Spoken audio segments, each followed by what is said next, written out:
கேரளாவில் பறவை காய்ச்சல் பரவி வரும் நிலையில் அரசு அறிவித்து 3 நாட்கள் ஆகியும் எல்லைகளில் சுகாதாரத்துறை அதிகாரிகள் சோதனையை சரிவர செய்யவில்லை என குற்றம் சாட்டப்பட்டுள்ளது.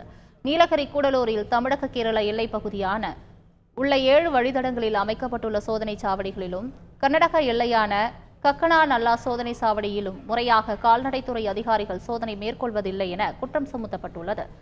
நாடுகாணி சோதனை சாவடியில் கால்நடை மருத்துவர்கள் மெத்தனம் காட்டுவதாக கூறப்படுகிறது. கேரளாவில் பறவை காய்ச்சல் எதிரொலியாக தமிழக கேரள எல்லையான தேடி போடி மெட்டு மலை சாலையில் இரவிலும் வாகன சோதனை தீவிரப்படுத்தப்பட்டுள்ளது. சொக்கநாதபுரம் பேரூராட்சி சார்பாக வாகனங்களுக்கு கிருமி நாசினி செலுத்தப்பட்டு வருகிறது. பகல் மற்றும் இரவு நேரங்களில் தொடர்ந்து வாகனங்கள் தீவிரமாக கண்காணிக்கப்பட்டு வருகின்றன. ஆனால் முந்தல் சோதனையை சாவடியில் இரவிலும் வாகனங்களுக்கு கிருமி நாசினி தெளிக்க வேண்டும் என வலியுறுத்தப்பட்டுள்ளது. மேலும் இரவில் ஆய்வு செய்வதற்கு போதிய மின்விளக்கு வெளிச்சம் இல்லாததால் அதற்குரிய ஏற்பாடுகள் செய்து தர வேண்டும் என்று வேண்டுகோள் விடுக்கப்பட்டுள்ளது.